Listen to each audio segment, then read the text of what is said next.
If someone told us we were going to live in a cold country with grey weather, bad food, away from your family, friends, and everything you know as a reality, let's be honest, it would sound more like a depressing Netflix movie than an opportunity.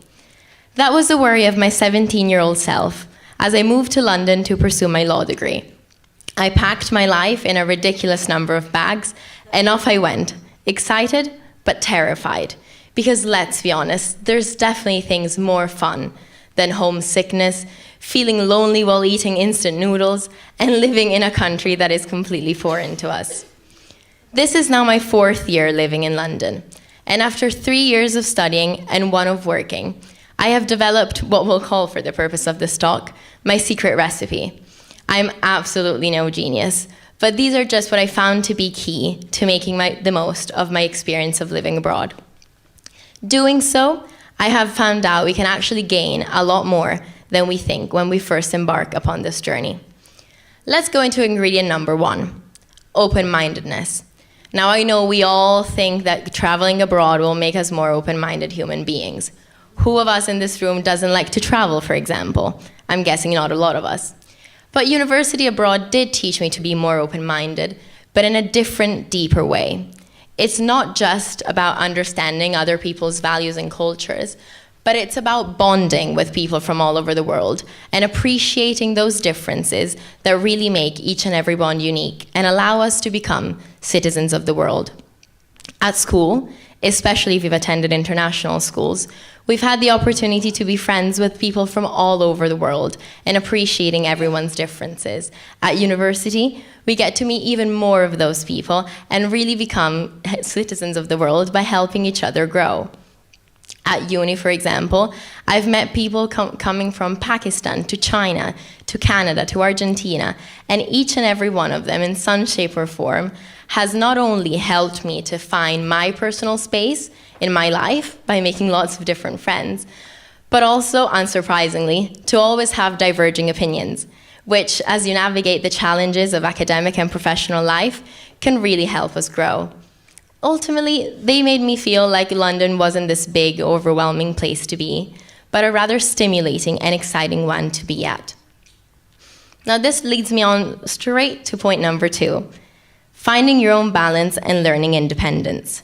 Now, we spend years at school trying to make our friend group and meeting the people that make us really happy as we're growing up. I have some bad news. At university, it all goes back to square one, and we leave our comfort zone, and once we have to make friends all over again. I know it sounds so daunting, but it's probably one of the best experiences that we go on as young adults, because suddenly we have a chance to redefine ourselves. In high school, for example, I used to be a bit more self-conscious, but when it got to meeting new people that did not know me at all before, I decided, you know what, I'm going to put my most confident version out there. And that really helped the 17-year-old me create those strong and genuine friendships that I needed whilst taking this new, daunting step. Together with redefining myself, I had to learn independence. And yes, sometimes when we're at school, we do take a home-cooked meal at the end of a long day or a constantly tidy and clean home for granted. Then we move abroad and realize things change just a little bit. At uni, whether we live with fabulous flatmates or completely on our own, the best thing that I found in making my experience quite memorable is learning to be independent. Yes, I know in high school we all feel like super independent grown-ups. Then we move abroad and realize there's actually so much that we still need to learn.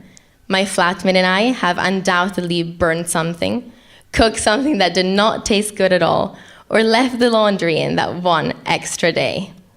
But that's all part of the fun of becoming independent, although I know it might not seem like it there and then.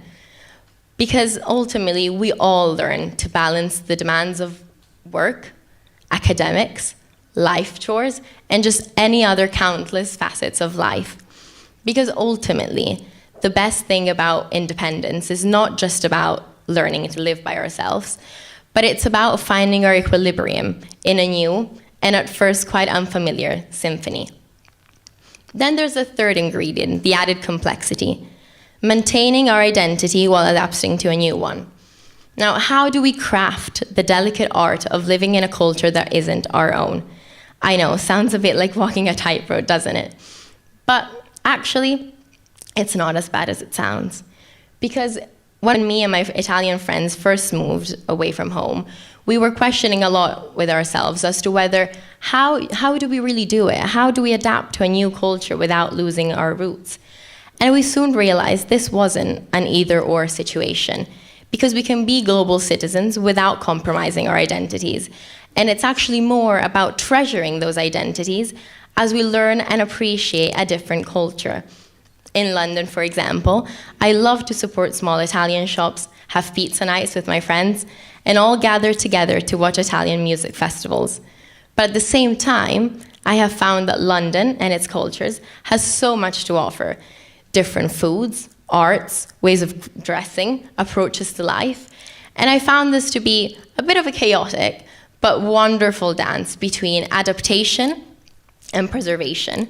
And it's a rather beautiful journey of self-discovery. Now, moving on to the last ingredient, but potentially the most important, finding your home away from home in terms of people. Yes, I know it sounds so scary to have to make friends all over again, but I promise it's one of the best experiences, because at university, everyone is as keen as each other to make friends. And just to give you a quick idea, in my first 2 days in university, I met the 2 girls that would quickly become the pillars in my London life.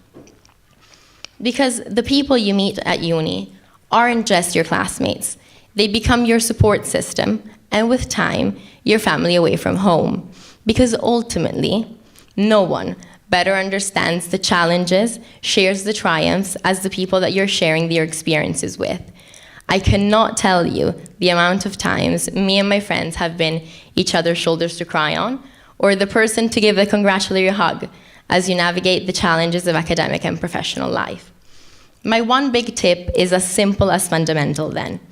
Be kind, and involve yourself in as many societies, working groups, and so on, because this combination will enable you, slowly but surely, to find your home away from home and maximize the experience of living abroad.